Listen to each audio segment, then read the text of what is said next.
नमस्कार। हर कहानी कुछ कहती है। आज की कहानी क्या कहती है, तो चलिए सुनते हैं कहानी चतुर नाई। बहुत समय पहले की बात है। राजस्थान राज्य में एक चतुर नाई रहता था। वह इतना चतुर था कि कोई भी उससे बातों में जीत ना पाता था। साथ ही उसे अनेक रुचिकर तथा मजेदार कहानियां भी आती थी। इस कारण से वह राजा का प्रिय बन गया था। लेकिन इसी कारण से राजा के दरबारी उससे जलने लगे और वह उनकी आंखों में खटकने लगा। सभी दरबारी सदा इस फिराक में रहते कि किस प्रकार वे राजा के प्रति अपनी स्वामी भक्त सिद्ध करके या दर्शा सकें कि वे राजा तथा राज की चिंता नाई से कहीं अधिक करते हैं। वे इस बात से बड़ा चिढ़ते थे कि राजा राज्य संबंधी मुद्दों पर नाई से सलाह मशविरा करते थे। इसी कारण वे समय समय पर बैठकर नई नई योजनाएं बनाकर यह प्रयत्न करते कि नाई किसी प्रकार राजा की नजरों से गिर जाए। लेकिन नाई इतना अधिक चतुर था कि उन्हें हर बार मुंह की खानी पड़ती। इस प्रकार बार बार हारने से वे अधिक क्रोधित हो जाते और उसे नीचा दिखाने के लिए कोई नई युक्ति सोचने लगते। इस प्रकार एक बार सभी दरबारियों ने एक होकर एक ऐसी योजना बनाई जिससे वे नाई को महल से निकलवा सके। एक मंत्री ने चुपके से नाई के थैले में से उसका अस्तूरा निकाल लिया और उसकी धार बहुत तेज करवाकर उसे फिर से थैले में रख दिया। अगली सुबह नाई रोज की तरह राजा के महल में आया और राजा की दाढ़ी बनाने की तैयारी करने लगा, जैसा वह अक्सर किया करता था। उस दिन भी वह राजा के समक्ष दरबार तथा राज्य की अफवाहों एवं मुख्य घटनाओं का विवरण बयान करने लगा। सभी दरबारी साथ के कमरे में छिपे बैठे थे और वे राजा के कक्ष में इस आशा में झांक रहे थे कि इस बार नाई अपनी जान नहीं बचा पाएगा। उधर नाई राजा की दाढ़ी बनाने के लिए साबुन घिस घिस कर उसके चेहरे पर झाग बनाने में व्यस्त था। ऐसा करते समय वह इस बात से पूरी तरह अनभिज्ञ था कि दरबारियों ने उसके अस्तूरे की धार बहुत तेज करवा दी थी। झाग बनने के बाद उसने रोज की तरह बड़ी सावधानी पूर्वक राजा की दाढ़ी बनानी शुरू कर दी। दूसरे कमरे में बैठे दरबारी दमसादे पूरे ध्यान से राजा तथा नाई को देखने लगे। लेकिन नाई की भरपूर सावधानी के बावजूद जो होना था वह तो होकर ही रहा। तेज धार वाले अस्तूरे ने राजा की नाक की नोक काट डाली।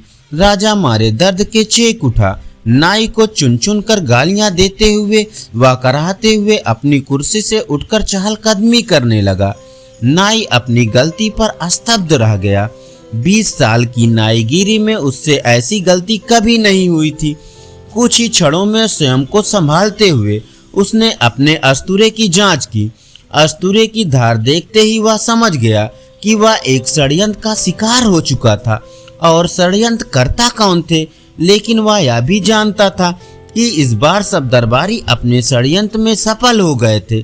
किंतु मैं उन सबको दिखा दूंगा कि वे मुझे हरा नहीं सकते। मुझे मेरी गलती की सजा तो अवश्य मिलेगी, लेकिन मेरा भी प्रण है कि षड्यंत्रकारियों के कारण मुझे जो भी सजा मिलेगी वही सजा उन्हें भी भुगतनी पड़ेगी।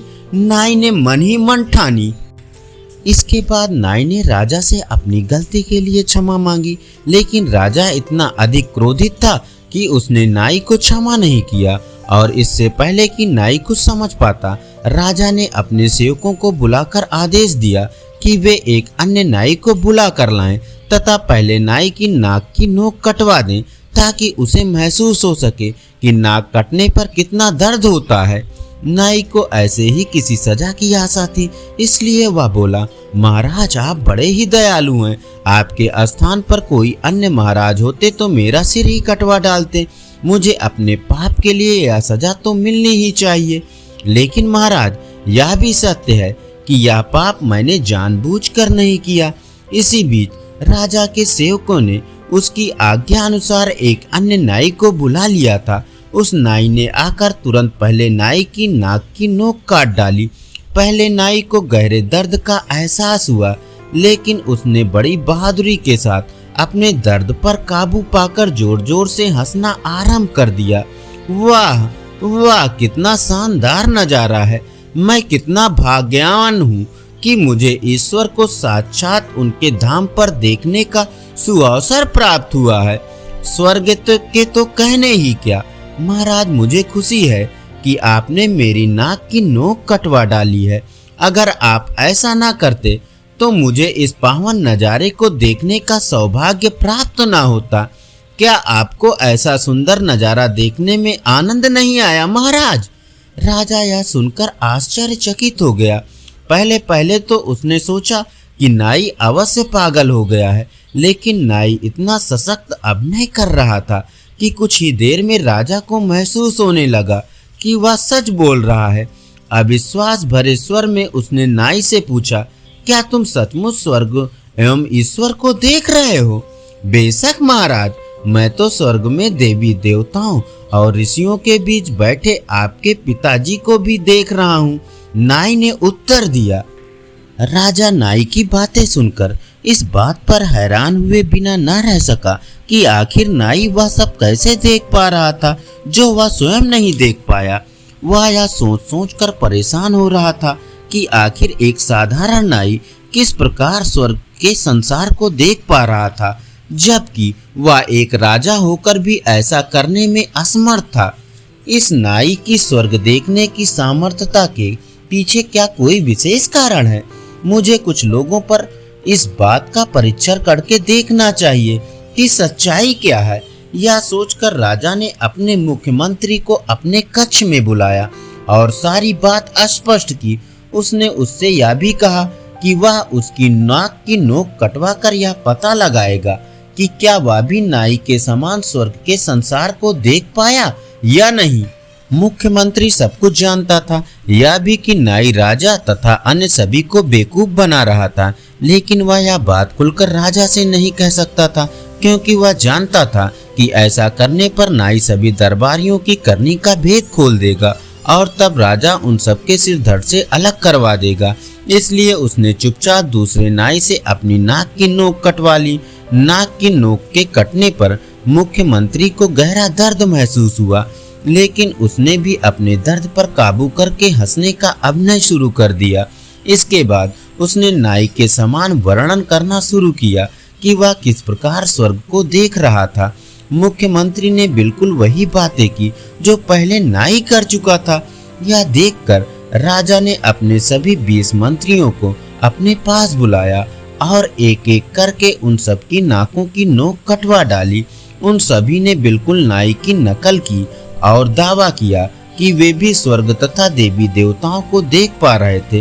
राजा को अभी भी संदेह था कि वे सभी सच बोल रहे हैं या नहीं, इसलिए उसने अपने सेनापति को भी अपने कक्ष में बुलाया और उसकी नाक की नोक भी कटवा डाली। सेनापति ने भी स्वर्ग को देखने का अभिनय किया। अब तो राजा को विश्वास हो गया कि जो बात सभी दरबारी कह रहे हैं वह अवश्य ही सच होगी। लेकिन असमंजस में होने के कारण राजा ने नाई से पूछा, तुम सब लोगों को तो स्वर्ग दिखाई दिया, लेकिन मैं स्वर्ग क्यों नहीं देख पाया? महाराज, मुझे लगता है कि आपकी नाक की नोक ठीक प्रकार से कट नहीं पाई, यही कारण है कि आप स्वर्ग नहीं देख पाए, नाई ने उत्तर दिया। राजा नाई की बात सुनकर बड़ा खुश हुआ। उसने उसे शाही नाई की पदवी पर तो बनाए ही रखा, साथ ही उसे यह बताने के लिए इनाम भी दिया कि उसने राजा के पिता को देवी देवताओं के बीच बैठे देखा था।